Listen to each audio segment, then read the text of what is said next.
এই যে কচু শাক বানাবো আজকে এই চা দিয়ে। অনেকে চিংড়ি মাছও বলে, আমরা ওই চামচ বলি। এই যে এগুলো দিয়ে কচু শাক বানাবো আজকে। কচু শাক বানাবো তো প্রথমে কচু শাকগুলোকে সেদ্ধ দেবো অল্প জল দিয়ে, বসিয়ে দেবো। জল ঢেলে দিয়েছি, অল্প জল দিয়েছি। এখন কচুগুলো ঢেলে দেবো। বাপরে, কড়াই ভর্তি হয়ে গেছে। ভর্তি হয়েছে, মজে অল্প হয়ে যাবে। অল্প নুন দিয়ে দেবো, বেশি দেবো না।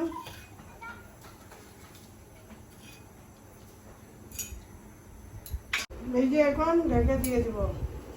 আর ঢাকা যাবে না, যখন মজে যাবে তখন আস্তে আস্তে নিচে যাবে কচুগুলো, তখন ভালো হয়ে যাবে কচু খেতে।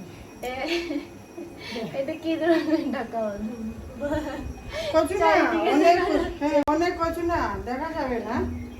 যখন মজে যাবে তখন ঢাকা হয়ে যাবে। দেখছিস ওই দেখ এখন মজে গেছে না, এখন ঢাকনা দিয়ে চাপা নিয়ে নেবে। দেখছিস এই যে, দেখতে পাচ্ছ এই যে হয়ে গেছে। এই যে কচু সিদ্ধ হয়ে গেছে, এখন নামিয়ে নেব। নামিয়ে জলটা ঝরিয়ে নেব। জল বেরোচ্ছে না, টানতে অনেক সময় লাগবে। এই যে অল্প জল বেরোচ্ছে, বেশি জল বেরোয় না, অল্প জল বেরোচ্ছে। এখন ছড়িয়ে নেবে। হ্যাঁ এগুলো ঝরিয়ে নেব এখন। এই জালিতে রাখলে ঠিক হোক, জলটা আস্তে আস্তে বেরো যায়। জালিতে নেই, দেখেছ কিভাবে জলটা ঝরিয়ে নিয়েছি। এই যে কি ভালো সিদ্ধ হয়েছে না? কচুটা ভালো আছে, শুকোবে না। খেতে যখন ধুয়ে নিয়েছি তখন হাতে শুকিনি, শুকোবে না। কচুটা ভালো আছে। কচুর জলটা ঝরিয়ে নিয়েছি। এখন তেল দিয়ে, শুকনো মরিচ দিয়ে, সর্ষে দিয়ে সম্বাস দিয়ে দেবো। তেলটা তো গরম হয়ে গেল গো, কি ডালবে এখন? একটু শুকনো মরিচ দেবো। ফুটবে নাকি? হ্যাঁ ফুটবে, একটু সরে দেবো। শুকনো মরিচ দেবো। তারপরে শুকনো মরিচটা একটু ভাজা হয়ে যাচ্ছে না, এই যে ভাজা হয়ে যাচ্ছে। এখন অল্প সরষে আমাকে দিয়ে দাও, দেবো। আমি ঢেলে দিই। তুমি দেবে নাকি উপরে করে ফুটে পড়বে তো? সাথে সাথেই ফুটবে নাকি? হ্যাঁ দিয়ে দাও। একটু দিয়ে দেখি। এই ফুটে দিয়েছো, এই যে ফুটবে, দিয়েছো। তারপরে পড়বে না পিঠটা। পিঠাটাও দিয়ে দেবো এখন। এই যে দিয়েছি, এখন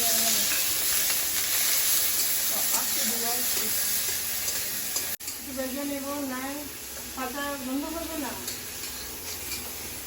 বেজে নিয়ে কাজটা করে দেবো। তারপর মরিচের গুঁড়ো দেবো, হলুদের গুঁড়ো দেবো। এই যে দেখুন হলুদের গুঁড়ো দিয়ে দেবো।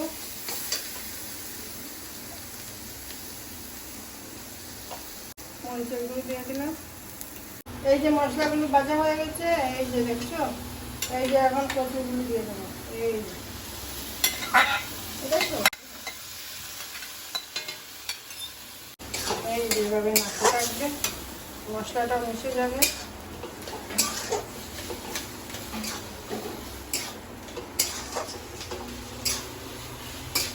দেখছো কিভাবে রান্না করছি, দেখো। এখন এখন এই যে ইচ্ছা মাছগুলো দিয়ে দেবো। হ্যাঁ কি দিয়েছে এখানে দেখি? এখানে ইচ্ছা মাছ ভেজে রেখেছিলাম অল্প দিয়ে। আর এগুলো আর ছোটো ইচ্ছা ছিল না, এগুলো যে বেটে নিয়েছি শিলবাটাতে, বেটে নিয়েছি। এগুলো দিয়ে দেবো। কচুর সঙ্গে ভালো করে মিক্স হয়ে যাবে, খেতে স্বাদ লাগবে। অল্প দিয়ে দেবো। দেখো কীভাবে লাগছে, সুন্দর লাগছে না? খেতেও স্বাদ লাগবে। যেভাবে দেখতে সুন্দর, খেতেও স্বাদ হবে। হ্যাঁ এখন নুন দেবো। সিদ্ধ হওয়ার সময় অল্প দিয়ে দিলাম, এখন অল্প দেবো। অল্প একটু চিনি দিয়ে দেবো। চিনি দিলে কী হয় জানো, একটু স্বাদ হয়ে যায়, মিষ্টি মিষ্টি লাগবে। একটু তো মিষ্টি কম থাকে না, মিষ্টি মিষ্টি লাগবে। দিয়ে যখন নেড়ে দেবে,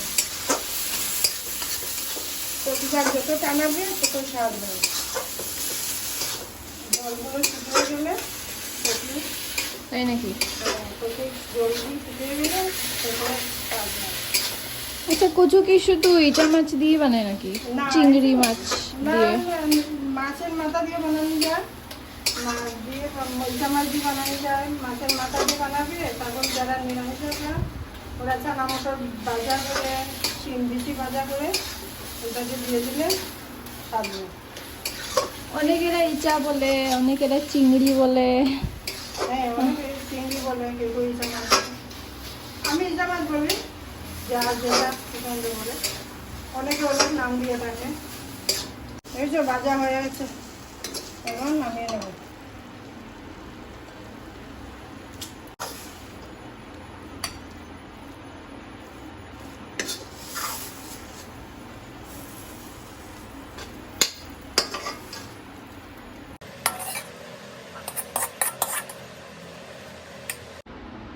এই যে দেখেছো কিভাবে ইচা মাছগুলো দেখা যাচ্ছে, সুন্দর লাগছে। তোমরাও বানাবে, বানিয়ে খেয়ে দেখবে কিভাবে স্বাদ হয়, আমাকে কমেন্ট করে জানাবে। বাই।